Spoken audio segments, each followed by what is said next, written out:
Friends, आज के session में हम लोग डिस्कस करने वाले हैं मेंसुरेशन के द्वारा a minus B whole square का expansion. a minus B whole square मतलब क्या हुआ? किसी क्वांटिटी का स्क्वायर। तो आप जानते हैं कि अगर कोई क्वांटिटी है उसका स्क्वायर करना है मतलब उस क्वांटिटी में उसी क्वांटिटी से मल्टीप्लाई करना। लेकिन यहाँ पे मल्टीप्लाई मैं नहीं करने जा रहा हूँ। यहाँ पे हम लोग मेंसुरेशन का हेल्प लेंगे और उसकी सहायता से हम लोग a minus B whole square के लिए फॉर्मूला इस्टेब्लिश करेंगे। तो उसके लिए सबसे पहले हम क्या करने वाले हैं, कोई एक स्क्वायर लेने वाले हैं जिसका हर एक साइड a है। ये हमने एक स्क्वायर ले लिया जिसका हर एक साइड आपका a है, हर एक साइड a है। हमने स्क्वायर ले लिया जिसका हर एक साइड a है, ठीक। हमें a माइनस बी चाहिए, मतलब अब हम क्या करने वाले हैं, एक ऐसा स्क्वायर बनाने वाले हैं इसी के अंदर जिसका हर एक साइड a माइनस बी हो। तो हम उसके लिए हम यहां से b डिस्टेंस ऐसे, ये आपका b है, इधर भी b है और आपका इधर भी b है। उसी टाइप से मैं यहां से एक ऐसे लाइन खींच लिया, ये भी और ये भी आपका b। तो ये देखिए यहां से यहां तक ये आपका a है क्योंकि ये ओरिजिनल स्क्वायर है, उसमें से आपने b माइनस कर लिया। तो इस तरीके से नया जो स्क्वायर बना उसका साइड a माइनस बी हो गया। ठीक उसी टाइप से ये साइड भी यहां ये साइड ये भी आपका हो जाएगा a माइनस बी हो जाएगा। ये कैसे आपको समझ में आ रहा होगा, ये पूरा यहां से यहां तक a है क्योंकि ये ओरिजिनल स्क्वायर है और ओरिजिनल स्क्वायर की हर एक साइड से मैं b माइनस कर रहा हूं, b डिस्टेंस कम कर रहा हूं। तो यहां से यहां तक आपका a माइनस बी हो जाएगा और यही आपका a माइनस बी है। यही बात आपका इधर भी है। तो इस तरीके से हमारे पास एक नया स्क्वायर बन गया और ये है आपका न्यू स्क्वायर, ये रिजल्टिंग स्क्वायर है, रिजल्टिंग स्क्वायर है ये, ठीक। हमने इस रिजल्टिंग स्क्वायर की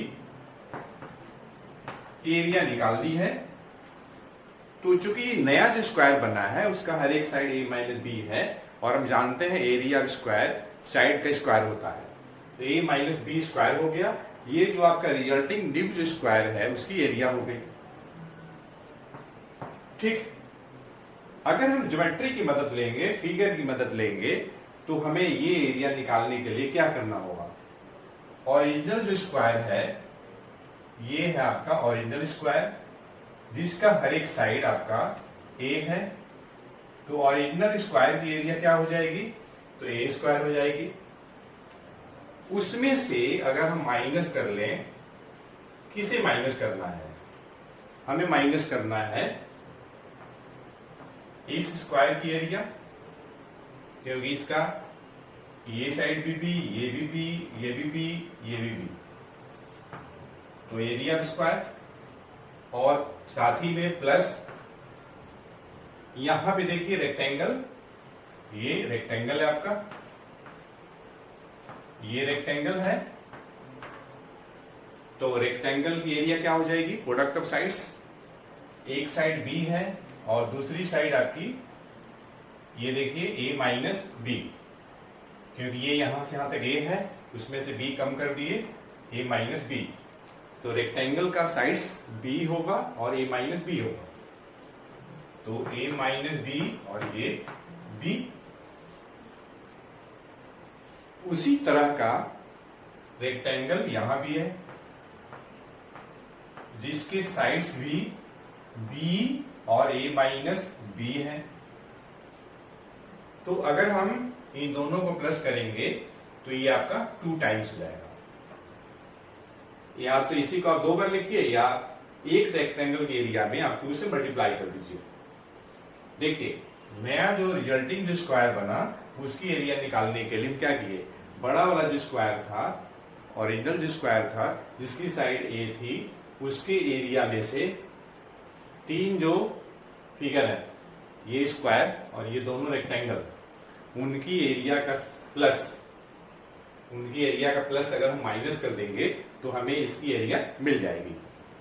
अब जरा देखिएगा ध्यान से, ए स्क्वायर और ये है आपका बी स्क्वायर और ये प्लस, इनको आप सॉल्व कर दीजिए। 2a into B, 2ab, 2 into B यहां माइनस है तो ये आपका आ जाएगा 2b स्क्वायर। ए स्क्वायर, देखिए बी स्क्वायर पॉजिटिव है, 2b स्क्वायर नेगेटिव है, तो B square minus 2b square आपका आ जाएगा माइनस बी स्क्वायर और ये आपका प्लस 2ab, ब्रैकेट के पहले माइनस है तो ये आपका प्लस हो जाएगा और ये आपका माइनस हो जाएगा। तो इस तरीके से a minus B whole square का जो फॉर्मूला है A square plus B square minus 2ab ये आ गया। हमें उम्मीद है फ्रेंड्स यह सेशन आपके लिए यूजफुल हुआ होगा, आपको कुछ अलग से जानने का मौका मिला हो।